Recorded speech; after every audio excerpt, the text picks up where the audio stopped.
Jess. Welcome back to my channel and welcome to today's vlog. If you've seen the thumbnail or read the title, you already know what we're about this week, but if not, I'll tell you. If you are not super into keeping track of publishing dates, you might not know this, but September and October are massive months for new releases to come out. Wouldn't you know it, I have gotten my grubby little paws on some new fantasy releases. It's time. I simply cannot wait any longer. I must read them. And I thought, why don't you come along for the little journey?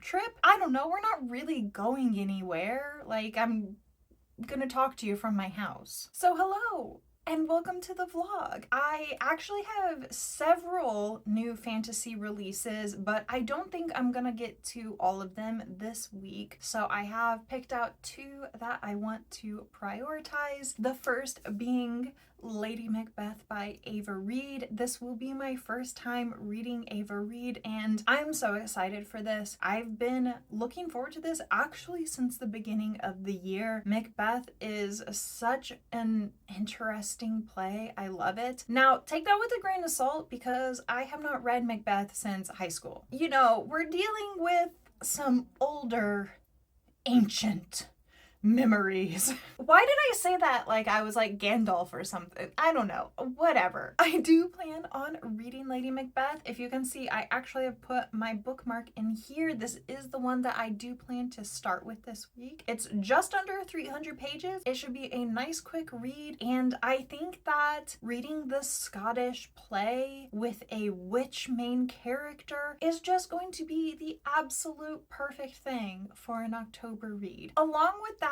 I also, no one will be surprised, I picked up a copy of Immortal Dark by Tigist Girma. If you know me, you are not at all shocked to see me reading this book. This is another vampire new release. I will never, ever get enough vampires. This one is also dark academia, which I don't necessarily care about. That's not really like a hot buzzword for me. However, I do think that dark academia is a fun read when it is the fall. The fall atmosphere really lends itself to these books, and I've heard really good things about it. What is the plot?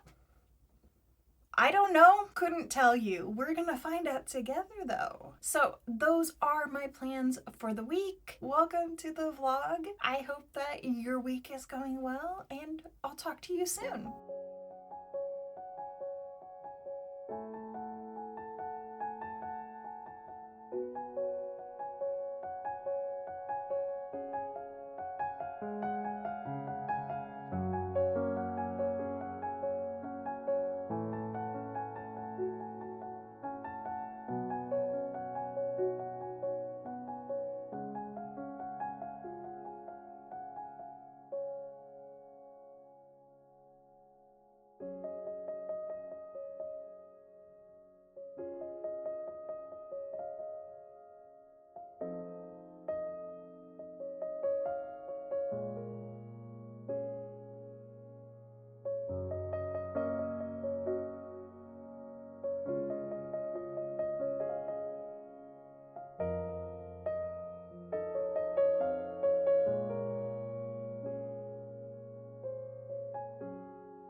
Hello and good morning. I just wanted to go ahead and film a little update. I have just finished Act 1 of Lady Macbeth, and to be honest, I don't really have that much to say. I don't know if I would be filming this update, except I already took the time to put on my makeup today because I filmed this week's video today. So far, not much has happened. We have met Macbeth and Rasil. I hope I'm saying that right. She has married him, so she has now become Lady Macbeth, and she is quite afraid. She got to the castle and it was literally just her and one handmaiden, and that's it. And then once she gets to the castle, she does not see a single other woman. And so she's like, what the hell is going on here? I don't know if like maybe some of the servants will be women, but like that first night, she did not see a single woman, and then they actually end up taking her handmaiden away from her, and so she is completely isolated. She is also quite terrified of her husband, partially because of his reputation, and also he is like a giant, not like a fantastical giant, he's just like an extremely large man. He has a pretty big reputation for being a warrior, but she's also just has like the general fear of she is a woman who currently has no power, surrounded by strange men, and she has lived a life of seeing tons of violence committed to women. And I do think that that is going to be one of the major themes within this, is violence against women. I would say like maybe if you are in like a fragile mental space or you're close to being triggered, maybe take a pass until you're feeling better. Nothing has like happened though. It's more just been like references to how women are treated. After Rasil found out that she was going to be married to Macbeth, she did some research on like the region and their customs, and she found out that she is able to make 3 requests of her husband, and if he doesn't meet those requests, he's like not her real husband. She is terrified of this because like first of all, he could just like literally beat her. He could become more violent on that. She doesn't necessarily know how he's going to react to her making demands from him, but she's even more afraid of the wedding night. So she makes a demand to her new husband and basically is like, you can't sleep with me until you bring me a gold necklace that is inset with rubies. She knows, because she has studied politics for years, that there are like no precious metals to be found in Macbeth's territory. And so like this is so dramatic. This is so dramatic. But in order for him to get her this necklace, because of course he couldn't just go buy it, but in order for him to do that, he has to apparently go make war on like the neighboring territory, because that's where all the mines are. And Rasil is like, if I make this demand, he will either reject this demand and take what he wants from me anyways, or he'll go to war for me. In her head, she's like, lots of people are going to die. They're probably going to burn fields. People are probably going to starve for this. And in her brain, she's like, but I am too scared to do anything else. And you know what? I mean, Lady Macbeth is the villain in the Macbeth story, so dramatic that he's like, if you want a necklace, I guess we just have to go to war. I also got to meet the 3 witches. Very, very fun, very creepy. It was like a very, very small part, but it's still, I liked it. I can't wait to see them again. And I'm really enjoying the atmosphere in here. The castle is like very cold. The wind is blowing all the time. You can constantly hear like the ocean as background noise. Is the book a little dramatic? Yes, but like also I kind of like that it's dramatic. Like Shakespeare is dramatic. So I'm enjoying it. That's where I'm at. I will check in when I have something else to say. Same sweater, different day. I am this far into Lady Macbeth. I just finished Act 2. I'm not gonna lie, there's not really much going on. There was like one big thing happened, but like the lead up 100 pages before those 20 pages, like nothing really happened. Rasil, aka Lady Macbeth, finally, actually we've seen some of her magic, her witchcraft, whatever you want to call it. I actually wasn't sure if it was going to be like a real magic or if it was just going to be like kind of like magical realism or just like the perception of magic. In Macbeth, like men are afraid of witches, whether they're like real witches or not. So I wasn't sure if the actual Lady Macbeth character was going to have real magic, or if it was just going to be like rumors and reputation because of the way she looks. We have finally seen a little bit of magic, and so I am hoping that that will kind of bring her into her own as a character, because like the thing is, Lady Macbeth is a villain, and while Rasil as a character has started like a small war, she hasn't really been like embracing her villainous side. I also have to say, I don't necessarily care that much about Rasil as a character. We get told how like she loved her father and like she would do anything for her father when she was growing up, and how she was so clever and she used to like pay attention to everything that was happening in the court around her so that she could like give her father information and it would like let them make clever political moves. And then her father decides to like marry her off, and she learns that like he does not really care about her. I'm kind of having a hard time caring about Rasil, even though she's the main character. It's really hard for me to get like fully invested, because even though I'm being told about these things that happened in the past, I don't actually get to see them. While I have seen on page how observant she is as a character, she is seeing everything around her and she is analyzing it. She's very good at that. You can tell that she has like studied history and regions and the politics of like the entire country and like countries that are surrounding everything, because she has like a very firm grasp of like who is who and who is in power. So like she is very smart. She seems quite clever. She seems extremely observant and able to use all of that around her, and I totally buy into that. I don't necessarily fully buy into her motivations. Like, I don't buy that she's a villain. This definitely could be a me thing, because I am one of those people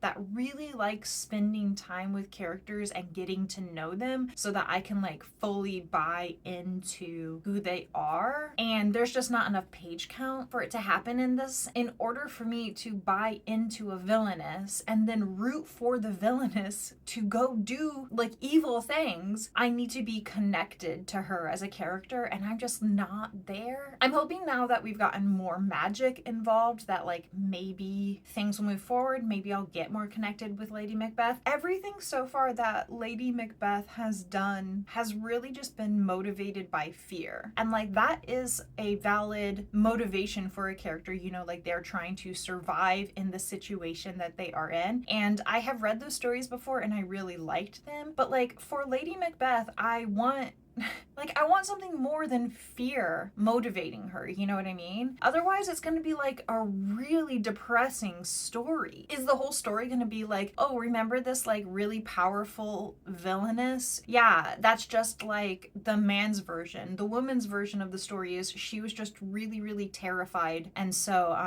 oops.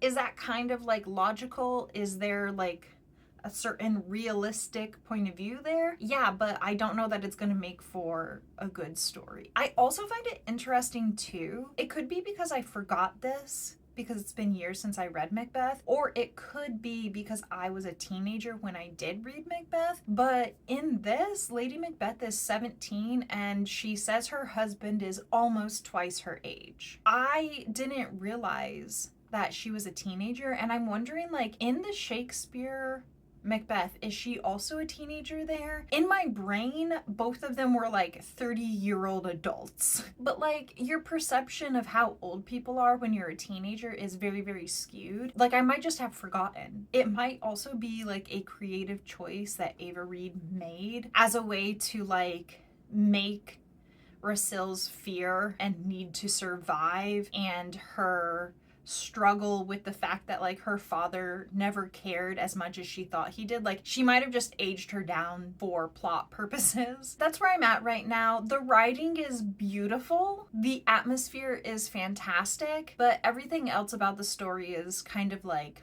just fine. So I probably won't do a check-in until I've finished this. But let's just say that Rasil has gotten her hands dirty.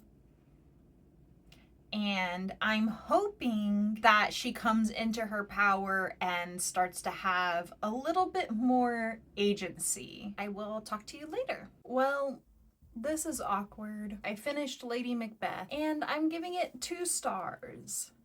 I don't like it. I'm kind of just left with the feeling of like, what was the point of me reading this book? Don't get me wrong, I'm not saying that like a book needs to have a point, but like, you know, when like you finish something, you're like, what was the point of that? That's time I can never get back. That's how I feel about this. Now, I didn't hate it, but I definitely don't like it. I definitely don't recommend it. I don't think that like I would try to dissuade someone from reading this if they're like, oh, I'm definitely gonna read it. I'd be like, okay, but I do not recommend it. I think what it all boils down to is that like I don't give a crap about Lady Macbeth. She did not live up to any expectations. Don't get me wrong, Ava Reed's writing is great, and there definitely were some feminist messages throughout this that I enjoyed. At the same time, it kind of feels like the entire feminist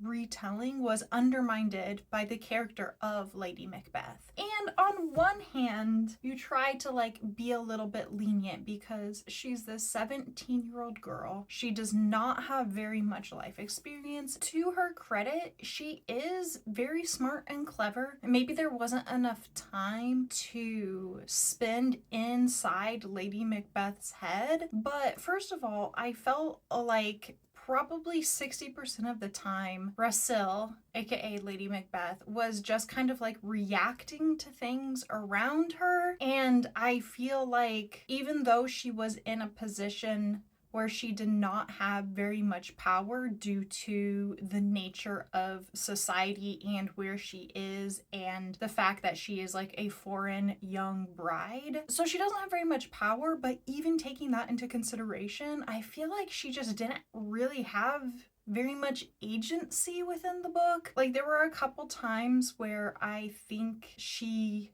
made some very clever, interesting choices, but at the same time, she is supposed to be like a villain. I don't think that we really got to see that. I think she spent a lot of time reacting, like I said, to what was going on around her. And even when she did come up with like a couple of schemes, we didn't really get to spend enough time in her head for those schemes to feel like they were like well thought out and well put together. Also, there was like a lot of emotional conflict within Rasil, within the Lady Macbeth character, and I just didn't buy any of it. You know, like she gets this handmaiden and all of a sudden she's like, I will protect this handmaiden with my life. And I'm like, why? You just met her. Why do you care so much about her? Because this is supposed to be a character study with feminist themes in it. It's supposed to look at Lady Macbeth. And so like we need to be in her head if we are to fully believe the character development that she goes through, being abandoned by her father, being forced into this like marriage, being forced to live in an area that she has never known, being forced to like learn all these new customs. You know, there's so much potential for her to grow and change as a character. And I think especially if we would have gotten to spend time with her at her father's court and to like see how, like the love and investment that she put into her father's court and how much she cared about her father. And then we can see the devastation when he essentially abandons her and sells her off to make a political alliance. There's so many points where like we can see the seeds of the villain origin story, but I never actually bought into it because we don't spend enough time in Lady Macbeth's head for any type of character development to feel realized. And then like she does some things and then she like feels like some remorse and some guilt and she feels like worry and fear, and I'm like, do you feel remorse and guilt? I don't believe that you do. And I don't care about Lady Macbeth. Like, I don't care about Rasil. When that's what, like, the entire foundation of the story is, like, you better nail it. I also feel like for being a villain origin story, like, Rasil never even came into her own. She never, like, claimed her power. It kind of felt at the end like her coming into her own was too little, too late. And it wasn't even, like, because of her. And again, like, she did not have enough agency within this story. And here's the thing, you can make the argument for women, like, supporting each other and working together and, like, women uplifting other women. And I think that that is a fantastic, amazing feminist theme. But when you already have this weak, wishy-washy character that doesn't have much agency at all and doesn't use what little power she has, and then you try to frame her coming into her own and her, like, claiming her power, but, like, really you're just showing us how other women help her. I mean, like, it's good that other women help her, it's good, but, like, it doesn't really feed into the Lady Macbeth story. It's really hard to talk about without spoiling things, but, like, I just don't think that this book really went where it actually needed to go to accomplish its objective. I think that this book is filled with a lot of seeds that could have been great, but, like, nothing really happened with them. We don't spend enough time in Rasil's head for her character development to feel real. We don't spend enough time with the other women for the theme of, like, women should support and uplift each other to feel like an actual conversation. It's just kind of, like, tagged in at the end. And then the fact that Rasil's character development feels negligible and it feels like she has no agency throughout the book, when you combine the fact with, like, the culmination of the story being other women lifting her so she can claim her power, it almost undermines her taking charge of her own power. Does that make sense? I think there were many moments throughout the book where we could have built this theme of, like, women supporting each other, but it's kind of just, like, at the end, and the way it happens just kind of undermines Rasil's character. And then also the end conflict, I would say that there are two things that happen. And, like, the thing that, like, the final thing that happens, cool. But, like, the thing right before that, I felt like that whole scene, like, drastically undermined the feminist themes. Make it make sense. That's how I feel about it. I'm really, really disappointed. And the feminist themes in here definitely were surface level, which is fine. Like, I'm not criticizing that. This book is less than 300 pages and, like, it's, you know, has a whole plot to it. Like, I don't expect a book less than 300 pages to have, like, a super nuanced, in-depth conversation about feminism unless it's, like, a nonfiction feminist text. So I'm not criticizing that, but I do think that all of the surface level feminism was way overshadowed by the main character. 2 stars from me. Very disappointed that I paid full price for this book and that it was an anticipated read of the year. I'm going to move on to Immortal Dark now, and hopefully those vampires can save my week because I need it.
currently this far into Immortal Dark. I'm about to start chapter 25 or 26, and I figure I should do an update because I actually know what this book is about now. Like I said in the introduction, this is a dark academia vampire book. I'm honestly not sure if this is meant to be adult or young adult. The main character, her name is Kidan, and I want to say she's like somewhere between the ages of 18 and 20. She's definitely old enough, and so far the content is definitely dark enough that this could be an adult book, and it's definitely not reading like a young adult book, but I also don't think that there's anything that is prohibiting it from being a young adult book at the moment. It's kind of like on the cusp, bridging the two age ranges, which I think is fun. In my opinion, we need more books that are tailored to that age range. I think a lot of books read really great for like the 13 to 16 age range, and a lot of books read great for like the 22 plus age range, but there aren't very many books that are in the middle for that. But again, I'm not entirely sure what category this book is meant to be. Like I said, the main character of this is Kidan. Her and her twin sister are orphans, and their parents were important people. They were the owners of a house in this secret society slash college community. It's really weird because it's like a whole community, but also it's a college, but like also I don't think they make you take math class. Who knows what happens if you graduate? But in this like college secret society organization, there are houses, and if you are like the owner of the house, if you are, they call it like the master of the house, if you're the master of the house, you are the leader of that house, and like that's a really important position. And her parents were that, but then they died. They wanted their kids to go away. They did not want them to be a part of this organization. So Kidan and her sister, their aunt, took over the house. Two important things happened. First of all, the aunt is now dead. She got sick and died. And it turns out that Kidan's parents left the house to the house vampire. I'm not entirely sure yet exactly what the relationship is between like the houses and the vampires, but basically there's like a shit ton of them, and they pledge their alliance to a house, and Kidan's family house only has one vampire left, and for some reason her parents left the house to him, and that has never been done before. It's kind of like upsetting some power dynamics, and no one's really sure like why they did this in the first place. So that is like one of the important things. And then the other important thing is that Kidan's sister has been taken. Kidan is very convinced that she is still alive. We, the reader, don't know if she's still alive. We don't know who took her. Her disappearance is definitely very mysterious, and Kidan has been basically spending every single second of every single day trying to figure out where her sister is and how to get her back. She has found a couple of clues, which I won't talk about. I'll leave that for you to discover as you read, that it is actually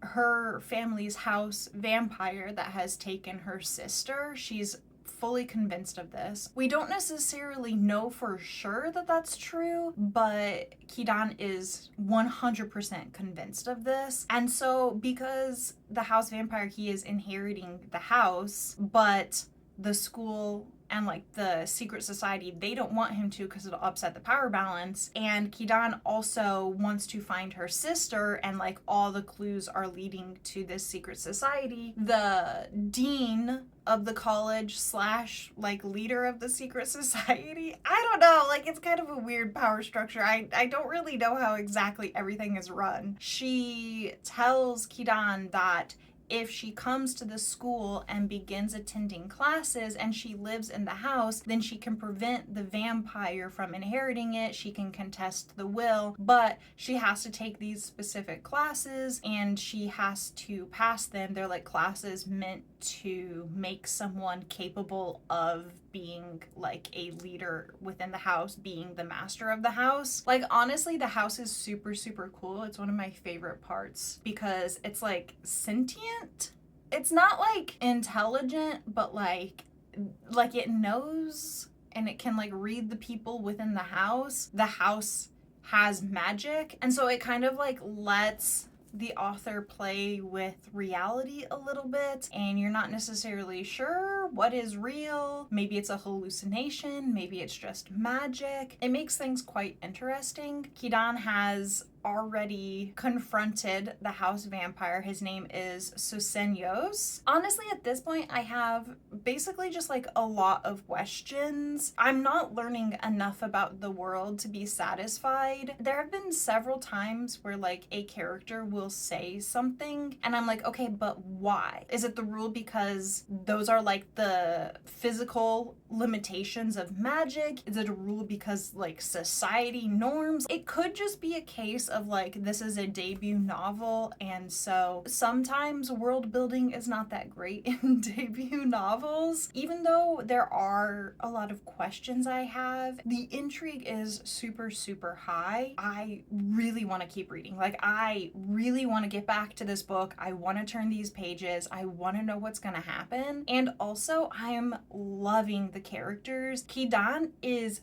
ruthless. She only has her sister left, and she will do anything to get her back. She will burn the world down, and she does not care if she survives as long as her sister is safe and she knows her sister's safe. She is so angry. She is so reckless, she's so vengeful, and she's like messy. Her anger definitely clouds her judgment, but like it makes for a really, really compelling main character. I am wondering if we're gonna get more into mental health as this goes on, especially because it's interesting to have a main character that doesn't care whether they live or die when they're living in a house with an immortal being. So that's like a really interesting dynamic. Susenyos, the house vampire, looks at things very, very differently, but like he's also ruthless and cold. This secret society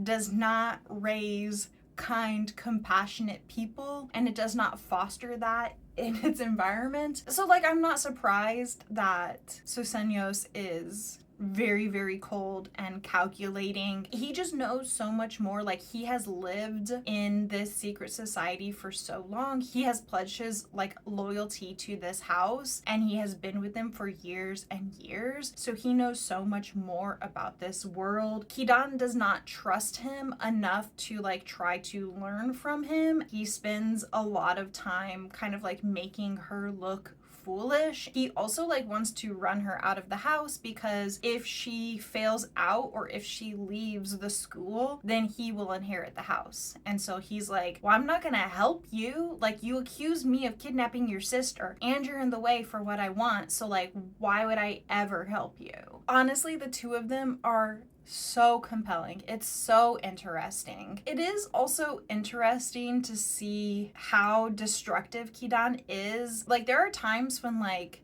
she's destroying things around the house, and it's like, Kidon, your parents were archaeologists. Like, why are you destroying your own family legacy just because you're mad at this vampire? You can really truly see how destructive she is. But yeah, so Kidon is now going to class. She's trying to figure out what happened to her sister. She's basically trying to get evidence against Susenyos so that she can like turn it into the secret society's like personal policing force and basically get him like arrested or killed. She has like sort of started to make friends with some of her classmates. I am wondering if we will get maybe a little bit of found family. So that's where I'm at. Like I said, I'm about 1/3 of the way through. Intrigue is very high. I'm very excited to go literally as soon as I end this, sit down and read. So talk to you later. Hello.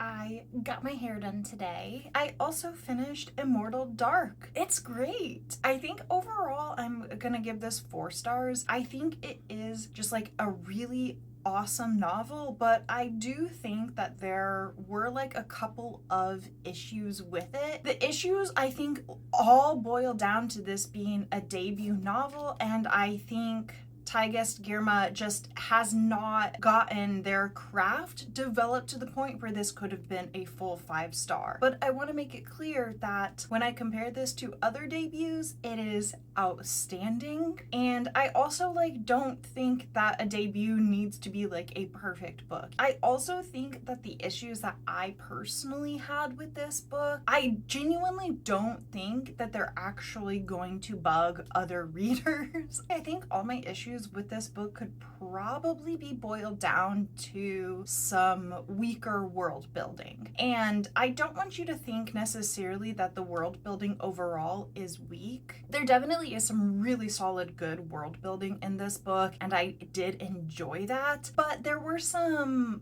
areas where I would just be left wanting an explanation for things, and it does pull me a little bit back out of the story. I think another one is how did Kidan not just fail all of her classes? I know you might be smart, but it doesn't matter how well you did in high school geography, because that's not going to help you in vampire class. You know what I'm saying? I mean, obviously she didn't fail all of her classes and immediately drop out because plot reasons. It wouldn't make for a very good plot if she's going to this school, joining this secret society to find out what happened to her sister, and she gets kicked out for failing after a month. That does not make a good plot. But also at the same time, in my mind, I can't reconcile the fact that she's not failing out in conjunction with the amount of page time that's devoted to her studies. Little things like that, honestly, it does not matter because the plot is still excellent. The intrigue in this was so good. Every single time we found out one teeny tiny minuscule clue, it just led to more questions, and I love things like that. I think the vampires were really fun in this. They're good old-fashioned morally gray bloodsuckers, and I think the world building around the vampires and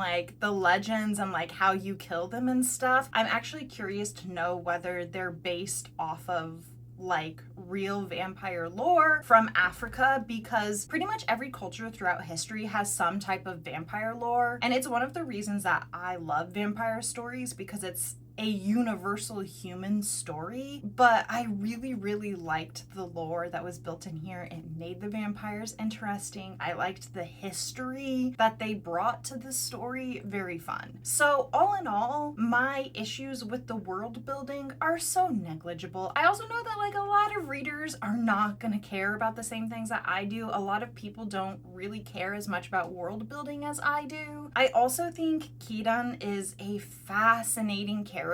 She is so angry and so rage-fueled. At times it is frustrating because she is so blinded by the trauma that she has been through. She does a lot of self-sabotaging things, and she definitely has very glaring blind spots, and she just makes for a really, really fascinating character. She also is quite morally gray. She's also so interesting to watch interact with her house vampire, because like I said, her house only has one vampire left. House status is largely determined by how many house vampires you have, so her house is the bottom of the barrel, and the two of them together both being so morally gray and both having these opposing motivations, it's just so interesting to see them play out together. They both have so much that could help the other, but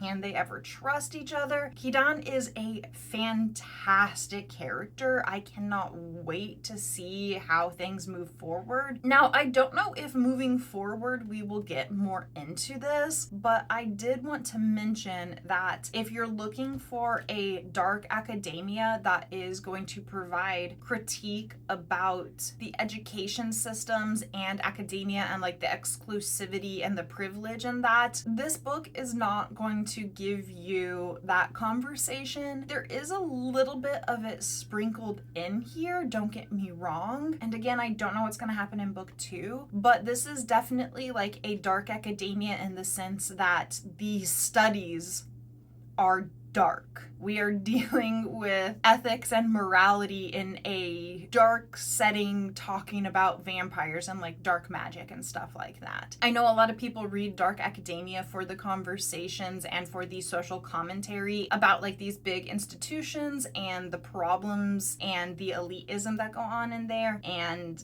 I just want to say, like, that is not the conversation that this book is having, just so we're clear on that. I will also say that, again, Kidane can be quite frustrating at times if you are one of those readers that does not like a frustrating main character, which like is totally valid, because there are times where I was reading this book where I like wanted to shake her, where I'm like, oh my god, can you not see how you are hurting yourself? For me personally, that frustration while reading added to Kidane as a main character. It made the intrigue even higher. It made the plot better for me. It made Kidane a more interesting character. But I also understand, like, some people just don't like that in a main character, and that's totally fine. If you are one of those people that doesn't like that in a main character, don't pick up this book. Like, I'm just telling you, don't. You're not gonna have a good time. This is a fantastic vampire book. I highly recommend it. I had a blast reading it. And you know what? Like, thank God I read this second. This book is saving the new releases vlog. So that brings us to the end of the vlog. Thank you so much for hanging out with me this week. If you enjoyed this video, please consider subscribing. And also, if you want me to do another new releases fantasy vlog before the end of the year, let me know. I do have a couple of other new fantasy releases that I couldn't help myself and I bought, so I could do another one of these if you like it. Let me know what you are reading this week, and I hope that you stay warm. I hope you stay safe, and I'll see you in another video.